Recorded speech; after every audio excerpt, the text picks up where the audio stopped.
Assalamualaikum warahmatullahi wabarakatuh. Salam sejahtera untuk semuanya para siswa.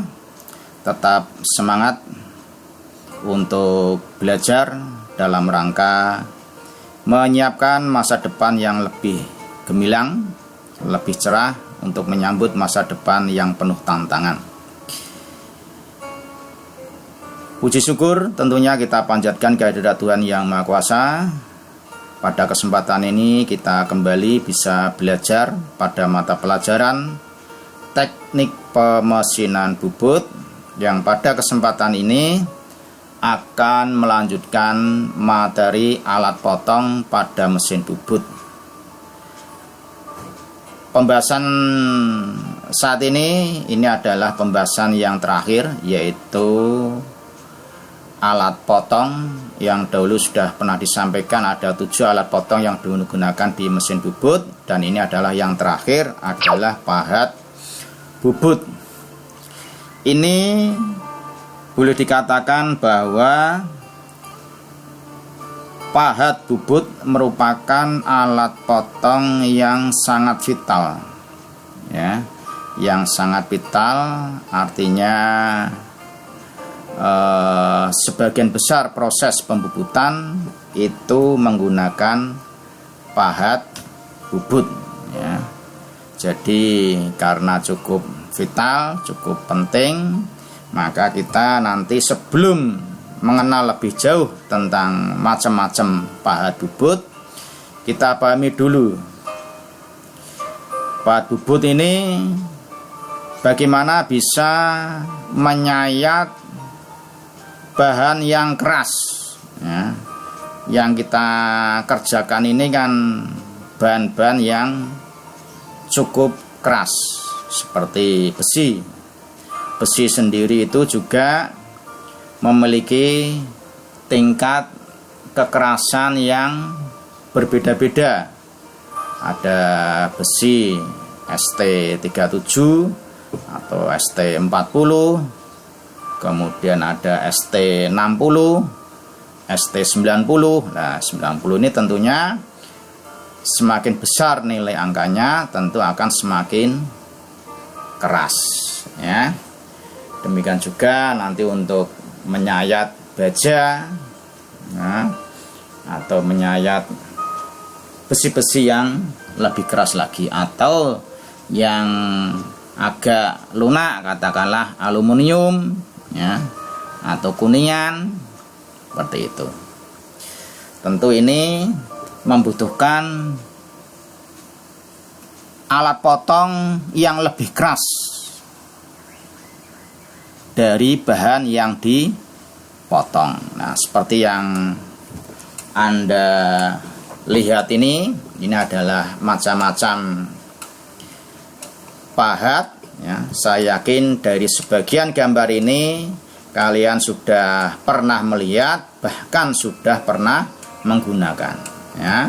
Ini pahat yang dibuat sesuai dengan fungsinya masing-masing, ya. Ini dari HSS. Kemudian yang ini adalah pahat yang lainnya lagi, atau pahat inset. Ini juga, ya, ada pahat dalam, pahat ulir, pahat rata, pahat chamfer, dan lain sebagainya. Nah, seperti tadi yang saya sampaikan, maka kita akan mengetahui dahulu bahan-bahan apa saja yang nanti akan dipakai atau yang digunakan untuk membuat pahat. Nah, ini adalah bahan pahat bubut. Nah, bahan pahat bubut ini ada beberapa unsur. Nah, unsur itu artinya di dalamnya itu ada apa saja, ya. Yang nomor 1 ini adalah tungsten atau wolfram, kemudian ada chromium, vanadium, ada 4 itu molybdenum, kemudian ada kobalt. Nah, ini apa saja? Tentu ini adalah istilah-istilah yang dari bahasa aslinya. Nah, kita lihat, kita bisa belajar. Ini kita syukur alhamdulillah di era digital ini bisa belajar apa itu tungsten atau wolfram. Nah, kita bisa lihat katakanlah cari bantuan dia. Kalau kita ketik di Google tungsten ini ya, ini kan muncul seperti ini ya. Nah, ini kita bisa klik. Nah, misalkan yang paling sederhana adalah lihat di Wikipedia. Nah, apa itu tungsten atau wolfram? Adalah unsur kimia ya yang memiliki lambang W. Nah, ini ya, kamu bisa baca seterusnya. Ini untuk pengetahuan umum, karena ini kita tidak belajar tentang ilmu bahan, tetapi ini adalah sekedar untuk mengetahui ya, untuk apa itu wolfram. Nah, kalian nanti bisa ketik seperti ini di Google ya. Nah, ini kita bisa lihat. Nah, kemudian ini banyak seperti ini. Nah, demikian juga kalau kita ketik chromium. Nah, ini kita bisa klik. Nah, oh, ternyata chromium itu ini bentuknya. Nah, ya. Jadi kita bisa belajar dengan banyak sumber ya. Ini salah satu sumbernya adalah Wikipedia ya. Ini bisa kita pelajari. Ini tidak akan dijelaskan secara rinci ya. Oh, saya mau tahu ini vanadium itu apa? Oh, vanadium itu seperti ini. Kita ketik saja di vanadium, kemudian akan muncul seperti ini. Juga akan molybdenum, ini apa ini? Oh, ini kita klik aja. Nah, ini. Jadi ini adalah untuk memudahkan belajar bagi kita. Kita ingin tahu, oh kobalt. Oh, kobalt itu apa? Kita klik aja ketik kobalt, kemudian akan muncul seperti ini. Nah, ini adalah cara kita memahami, kita belajar lebih banyak. Karena apa? Kita belajarnya adalah tentang bahan bubut, tapi tidak kita rinci secara rigid. Kita hanya mengetahui secara sekilas, karena ada ilmu lagi, nanti adalah ada ilmu bahan. Nah, ini bahan-bahannya seperti ini ya.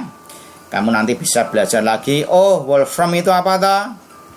Chromium ini apa toh? Vanadium apa? Termasuk yang 4 dan 5. Ini juga kita akan mengetahui lebih lanjut. Nah, sekarang berikutnya adalah kita bahas macam-macam pahat dilihat dari jenis material yang digunakan. Nah, kalau tadi itu unsurnya, unsur yang ada. Nah, sekarang ini ada namanya pahat baja karbon. Juga ada baja kecepatan tinggi atau high speed steel. Nah, ada material pahat yang namanya adalah CBN atau cubic boron nitride. Kemudian yang keempat adalah pahat karbida. Nah, kemudian yang kelima pahat intan. Yang keenam pahat dari keramik. Kemudian yang ketujuh adalah paduan cor non ferro. Nah, ini adalah macam-macam pahat dilihat dari jenis material yang digunakannya. Nah, bedanya apa tadi? Materialnya tadi itu adalah unsur di dalamnya. Kalau ini adalah jenisnya. Oh, ini ada pahat yang terbuat namanya pahat SS ya, yang terkenal kan ini high speed steel yang sudah kita gunakan. Itu kan di permukaan pahat itu ada tulisannya HSS. Atau juga ada pahat yang karbit. Nah, karbit ini atau lebih di pasaran ini nama merek sebenarnya pahat Widya. Nah, ini ada. Jadi ada 7 macam pahat jika dilihat dari material yang digunakan. Berikutnya, bagaimana cara membuat pahat?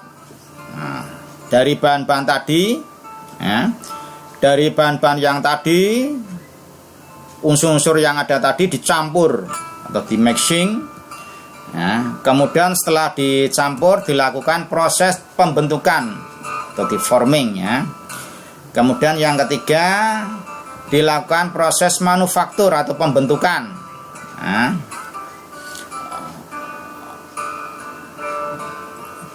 Manufaktur ini nanti mau dibuat apa begitu ya. Kemudian yang ketiga adalah proses finishing. Nah, dari keempat proses ini Lihat, pertama mesti dicampur dulu semua bahan, semua material yang dibutuhkan itu dicampur, kemudian dibentuk, kemudian ada proses manufaktur, dan kemudian yang terakhir ada proses finishing. Mari kita lihat keterangannya. Apa itu proses pencampuran atau mixing? Yaitu semua serbuk atau logam yang ada tadi, unsur-unsur atau material tadi itu dicampur, diberi bahan tambah atau adiktif ya. Kemudian yang ketiga yaitu proses pembentukan. Yang kedua, proses pembentukan yaitu proses pemberian gaya-gaya kompaksi. Gaya-gaya kompaksi itu apa? Yaitu dipadatkan pada di temperatur ruang atau di temperatur yang sangat tinggi. Nah, setelah itu baru dilakukan proses sintering, yaitu pemanasan yang dilakukan pada kondisi vakum sehingga diperoleh partikel-partikel yang bergabung dengan kuat. Jadi dipadatkan, kemudian disentering sehingga betul-betul kuat itu setelah jadi betul-betul kuat. Nah, kemudian yang ketiga adalah proses manufaktur, yaitu membentuk produk alat potong sesuai standar yang diinginkan. Bedanya apa dengan pembentukan ini? Nah, kalau ini masih utuh, dibentuk ini masih utuh, yang forming ini masih utuh. Nah, baru ke manufaktur adalah pembentukan sesuai dengan standar yang diinginkan. Misalkan dicetak ini ya, misalkan ada ukurannya itu kan bermacam-macam, mulai dari 3/8 kali 4, 3/8 kali 6, atau setengah kali 4, setengah kali 6, 8, macam-macam. Ini dilaksanakan di proses manufaktur. Kemudian yang terakhir yaitu di proses finishing, yaitu dihaluskan. Nah, karena ini proses finishing yang terakhir, dibuat semenarik mungkin, sebaik mungkin, karena akan dipasarkan ya. Tampilannya harus betul-betul baik dengan standar kualifikasi yang dipersyaratkan ya. Nah, berikutnya sifat material ini harus memenuhi syarat. Yang pertama, 1, harus keras. Yang kedua, ulet atau liat. Yang ketiga, tahan panas. Dan yang keempat adalah tahan aus. Ini adalah sifat material pahat bubut. Nah, keras, liat, tahan panas, dan tahan aus. Mari kita lihat keterangannya. Mengapa harus keras? Nah, mengapa material pahat bubut itu harus keras? Nah, karena alat potong harus memotong benda kerja dengan baik, maka harus dari material yang keras atau yang baik pula. Nah, sehingga nanti dalam pemotongannya dia tidak lentur. Artinya ini secara logika, jadi bahan yang akan dipotong atau alat yang digunakan untuk memotong harus lebih keras dari material yang dipotong. Maka harus memiliki sifat nomor 1 ini, yaitu keras. Yang nomor 2 harus memiliki sifat ulet atau liat. Mengapa? Nah, karena pada saat proses penyayatan nanti akan timbul beban kejut atau getaran. Nah, kalau baut ini memiliki sifat ulet, maka dia akan mampu menahan lenturan atau beban kejut dan getaran, sehingga dia tidak mudah patah. Nah, dia tidak mudah patah pada saat digunakan. Ini ya, jadi alasannya mengapa harus ulet, karena pada saat digunakan ini akan ada beban kejut atau getaran ya. Kemudian ini baut ini harus mampu, yaitu untuk mengalami pelenturan atau defleksi yang bersifat elastis. Walaupun lentur ya, baut ini tetap diusahakan stabil dan kokoh. Nah, itu yang sifat yang kedua. Sekarang yang sifat yang ketiga, ini harus memiliki sifat yang tahan panas. Nah, ini pasti ya. seperti Anda ketika praktek itu adalah pada saat proses penyayatan itu akan timbul panas. Panas ini tergantung dari kecepatan potong yang digunakan, kecepatan potong, kecepatan pemakanan, kedalaman pemakanan, putaran mesin, jenis bahan yang dikerjakan, dan penggunaan air pendingin. Nah, alat potong dikatakan baik jika mampu mempertahankan kekerasannya pada suhu tinggi. Nah, maka pada saat praktek Anda pasti akan disarankan atau diperintahkan untuk selalu memberikan air pendingin. Yang diberi air pendingin apa? Alat potongnya, pahatnya, bukan benda kerjanya. Nah, ini ada sebagian yang kadang salah kaprah. Yang perlu pendinginan itu adalah pahatnya. Ya, yang diberi pendinginan sekali lagi adalah pahatnya. Walaupun sebenarnya dalam material itu alat potong sudah diberikan unsur atau material tahan panas. Nah, berikutnya adalah yang keempat. Ini yang terakhir adalah tahan aus. Nah, kamu pasti ya, ini tentu sudah sering mengalami tiba-tiba digunakan aus. Aus itu artinya apa?